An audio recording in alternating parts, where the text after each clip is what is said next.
everybody. Welcome to Sandy's house, where ingredients and taste meet. As you can see, I am in the kitchen alone today, and B is out of town, but I'm still going to make it happen. Today, we are baking a pull-apart cinnamon roll muffin. Yes, you heard that right. A pull-apart cinnamon roll muffin.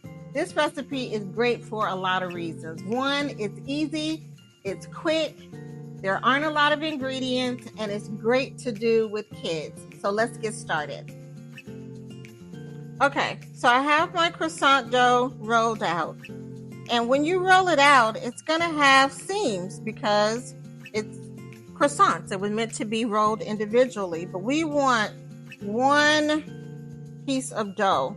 So you're going to pinch the seams together so that when we use our rolling pin to roll it out, you're just going to have one flat piece of dough instead of several individual croissant pieces.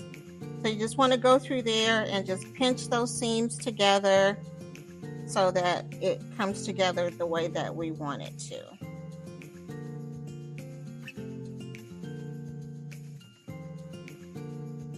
Okay, as you can see, we now have one piece of flat dough. We no longer have the individual croissant pieces, which is what you want. And you also want to try as much as possible to keep this square shape. It's not going to be perfect, and that's okay. I usually use a ruler to kind of help me keep it. Once I roll it out with the rolling pin, sometimes it loses its shape, right? And using the ruler helps me to get it back to where I want it to be. So that's a tip and a trick that you can use when you're making this pastry or croissants or any other pastry and you're trying to keep the rectangle shape. Okay, so we've got our muffin pan filled with our liners. I have 12 in there. This isn't gonna make 12, but I wasn't really sure. And we also have our oven preheated to 375 degrees. So once we start cutting and adding our pieces to each liner, we'll kind of see how much this recipe yields. So next, you want to take your softened butter and you want to just spread it all over the dough.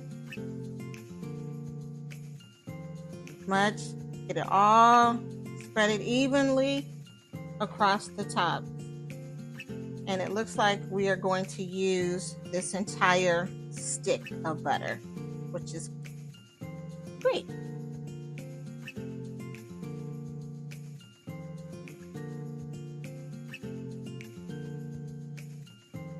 Okay, once you've got your butter spreaded evenly, you're going to take your cinnamon and sugar mixture and you're going to do the same thing. You're going to spread it evenly all over the dough.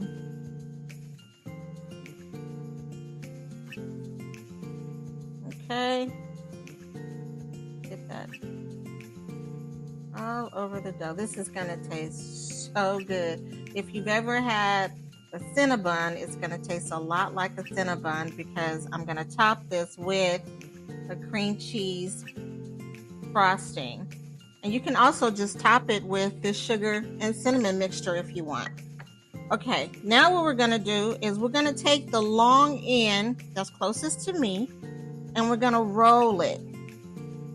Okay, so that's why you want to put some flour down on whatever surface you're working on so that your dough will not stick. And you want to get this rolled as tight as you possibly can. And so it takes a few minutes to get it going. If you see where it's starting to separate, just tuck it under or pinch it back together. You want to keep it all together, and you're just rolling it into a log. And then we're gonna cut it into pieces, which is why it's called a pull apart.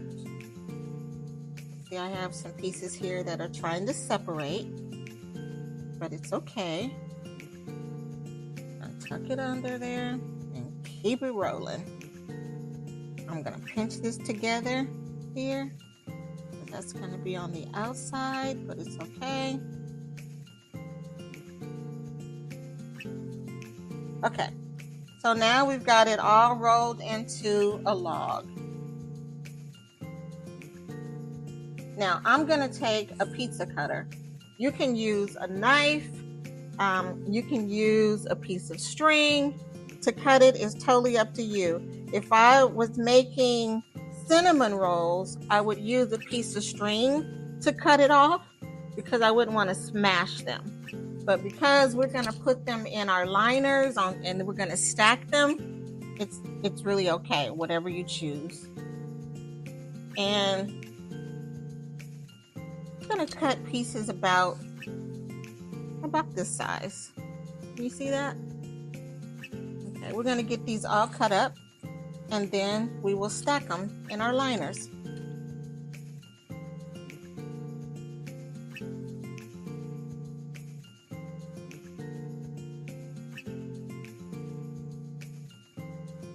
Okay, so I got them all cut up, and we're gonna put them in the liner. Let's see, we'll probably put, let's see, 4 to a liner. Actually cut these a little bigger than I wanted to, but that's okay. If you want to cut yours smaller, you can. And then what you want to do is you're going to pour 1 tablespoon of whipping cream over each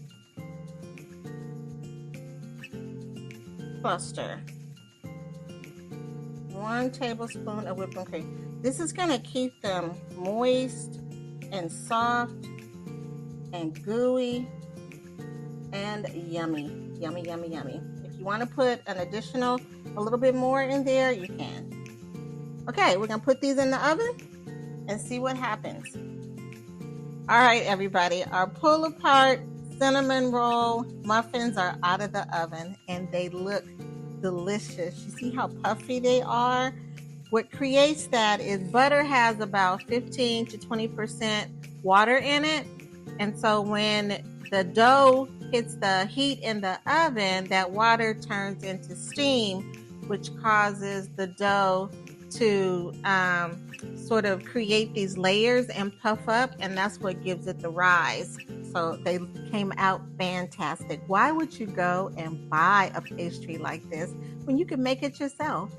You can eat it plain like this if you want to, or you can top it with a little bit of the cinnamon sugar mixture we made.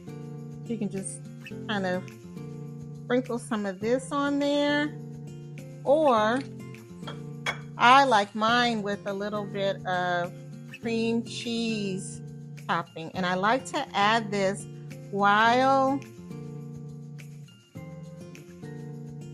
the pastry is hot so that it kind of melts into it, and it's just all kind of yummy goodness when this happens. Yeah, the recipe for this cream cheese icing is on the screen. You can use this for a lot of different things. We actually used this frosting for a lemon cake we made a couple of weeks ago. So you can frost it, or you can sprinkle some cinnamon and sugar on it. And there you have it, a pull apart, look at that, cinnamon roll muffin. I know you all missed Dame B as much as I did, but she will be back. Thank you so much for joining me today. Let me leave you with our blessing. May the Lord bless you. May the Lord protect you. May the Lord smile upon you and be gracious to you. May the Lord show you his favor and give you his peace as only he can. Thank you, and we'll see you next time. Bake it breezy.